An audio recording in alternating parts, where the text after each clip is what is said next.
모든 사람들이 오직 좋은 것을 구하지만 실제로 좋은 것이 무엇인지는 알지 못한다 라고 철학자 소크라테스가 말했습니다. 우리는 어떻습니까? 실제로 좋은 것이 무엇인지 우리는 알고 있습니까? 예수께서 메시아이신 것을 제자들은 기적이 일어난 후에야 알았습니다. 마찬가지로 예수님께서 부활하셨다는 사실을 부활하신 예수님께서 제자들에게 나타나신 후에야 알았습니다. 저는 오늘 누가복음 24장 13절부터 35절을 중심으로 고난과 영광이라는 제목으로 하나님 말씀을 전하겠습니다.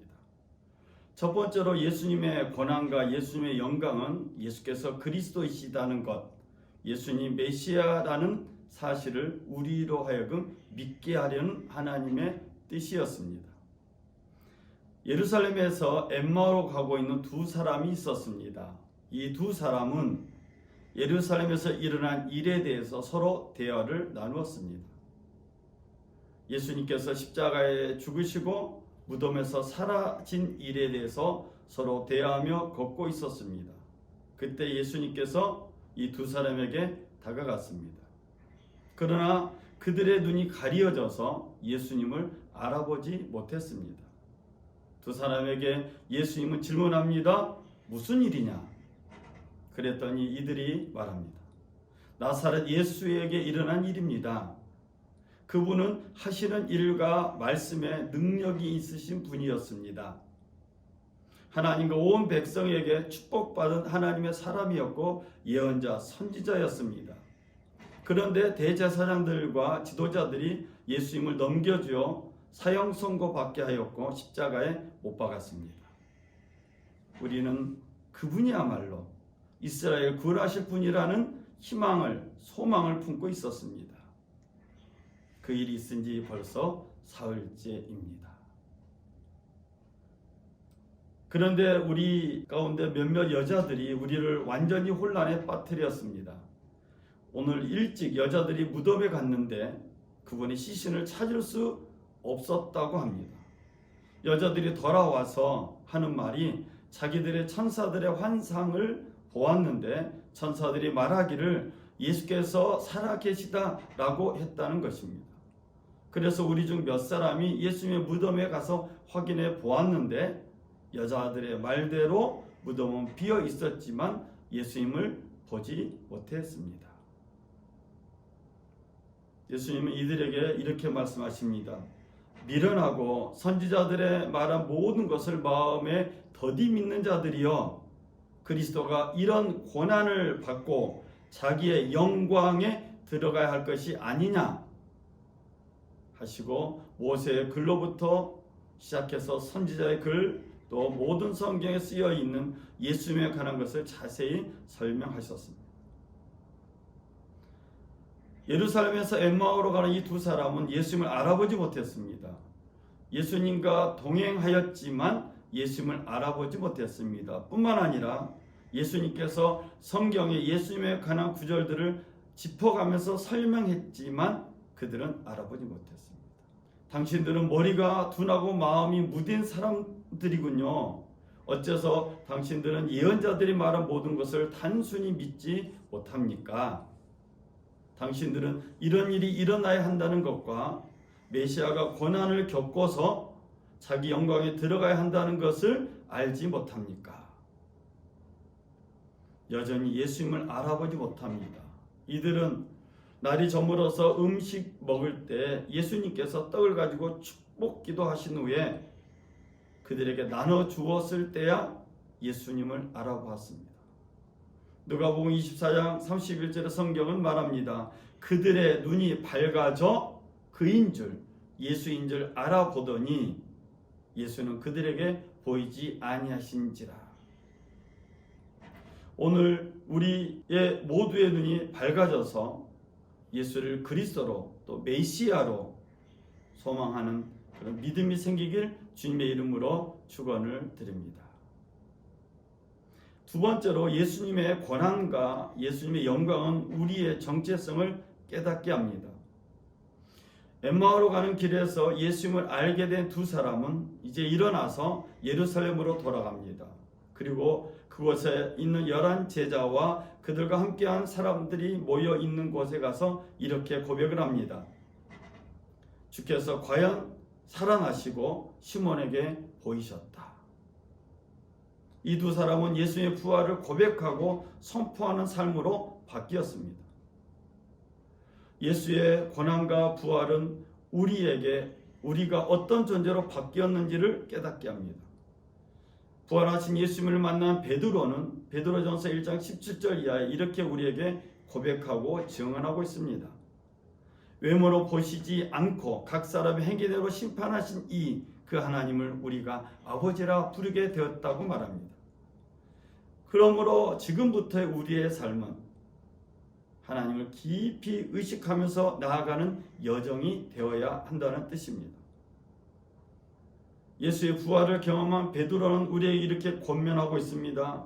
우리가 전에 몸담고 있었던 막다른 삶, 조상들에게서 물려받은 생활 방식, 또 아무런 생각 없이 살아온 그런 삶에서 저와 여러분을 건져내기 위해서 하나님께서는 큰 대가를 치르셨다는 것입니다. 그 큰 대가는 은이나 금처럼 없어질 것으로 된 것이 아니라 하나님께서 그리스도의 거룩한 피로 지불했습니다. 그리스도께서 흠없는 희생양이 되셔서 죽으셨습니다. 그래서 우리의 믿음과 우리의 소망은 하나님을 향하게 됩니다. 우리의 믿음과 소망이 하나님께 있습니다. 우리는 부활하신 예수님을 통해서 예수님의 고난을 통해서 하나님을 의식하며 하나님을 아버지라 부르는 삶으로 새롭게 살게 된 것입니다. 세 번째, 예수의 고난과 영광은 우리로 하여금 하나님을 향하게 합니다. 오순절에 성령 강림을 경험한 베드로의 첫 번째 설교를 보면 하나님이 향하고 있음을 알 수 있습니다. 사도행전 2장 38절 이하에 베드로는 이렇게 선포합니다. 너희가 회개하여 각각 예수 그리스도의 이름으로 세례 침례를 받고 제사함을 받으라. 그리하면 성령의 선물을 받으리니 이 약속은 너희와 너희 자녀와 모든 먼 데 있는 사람 곧 주 우리 하나님이 얼마든지 부르시는 자들에게 하시는 것이라. 이 말씀은 우리에게 삶을 고치라고 말하고 있습니다. 하나님께로 돌아와서 우리 각자가 예수 그리스도의 이름으로 세례를 받아서 죄 용서를 받으라는 말씀입니다. 이 하나님의 약속은 우리와 우리 자녀들뿐만 아니라 멀리 있는 모든 사람들까지, 즉 하나님께서 부르시는 사람이면 누구든지 해당된다고 말합니다. 그리고 베드로는 이어서 간절히 권합니다. 사도행전 2장 40절에서 너희가 이 패역한 세대에서 구원을 받으라. 이 병들고 무감각한 문화에서 빠져나오라고 베드로는 우리에게 선포합니다. 여러분이 할 수 있다면 현재 그 자리에서 나와서 새로운 삶을 살고 하나님께 소망을 두라고 말씀하고 있습니다. 우리의 소망, 또 우리의 희망이 하나님께 있음을 깨닫게 한 것은 예수님의 고난이고 영광입니다. 하나님께 소망을 둔 사람이가 시편 116편에 나옵니다. 시편 116편 1절부터 4절에 보면 여호와께서 내 음성과 내 간구를 들으심으로 내가 그를 사랑하는도다. 그의 길을 내게 기울이셨으므로 내가 평생에 기도하리로다. 사망의 줄이 나를 두르고 수월의 고통이 내게 이름으로 내가 환난과 슬픔을 만났을 때 내가 여호와 이름으로 기도하기를 여호와여 주께 구하오니 내 영혼을 건지소서 하였도다. 하나님께 소망을 둔 사람의 기도를 들으시고 죽음의 고통에서 그들을 이끌어내 주십니다. 죽음의 공포에서 구원받은 사람은 이렇게 고백을 합니다. 죽음의 공포 앞에서도 하나님을 향할 수 있는 사람은 이렇게 고백을 합니다. 시편 116편 12절부터 14절에 나옵니다. 내게 주신 모든 은혜를 내가 여호와께 무엇으로 보답할까? 내가 구원의 잔을 들고 여호와 이름을 부르며 여호와의 모든 백성 앞에서 나는 나의 서원을 여호와께 갚으리로다. 저는 말씀의 결론을 내리고자 합니다. 예수의 권한과 영광은 첫 번째, 예수가 메시아 그리스도이심을 우리로 하여금 믿게 합니다. 두 번째로 예수님의 권한과 영광은 우리에게 새로운 정체성을 깨닫게 합니다. 그래서 우리 그리스도인들은 하나님을 깊이 인식하는 삶을 살게 된다는 뜻입니다. 세 번째로 예수님의 권한과 영광은 우리 그리스도인들의 모든 희망과 소망이 하나님께 향한 것임을 말하고 있습니다. 내게 주신 모든 은혜를 내가 여호와께 무엇으로 보답할까? 내가 구원의 잔을 들고 여호와 이름을 부르며 여호와의 모든 백성 앞에서 나는 나의 소원을 여호와께 갚으리로다. 사랑하는 여러분, 예수님의 권한과 영광이 이 공동체 안에서 하나님께 약속하신 걸 이루는 저와 여러분의 삶이 되시기를 주님의 이름으로 축원을 드립니다. 기도하겠습니다. 항상 우리와 함께 하셔서 역사하신 하나님을 찬양합니다. 예수 그리스도의 십자가의 권한과 부활의 영광을 알게 하여 주시고 우리의 눈을 열어서 사도들처럼 주는 살아계시며 부활하셨다라고 고백하는 믿음 주심을 감사합니다.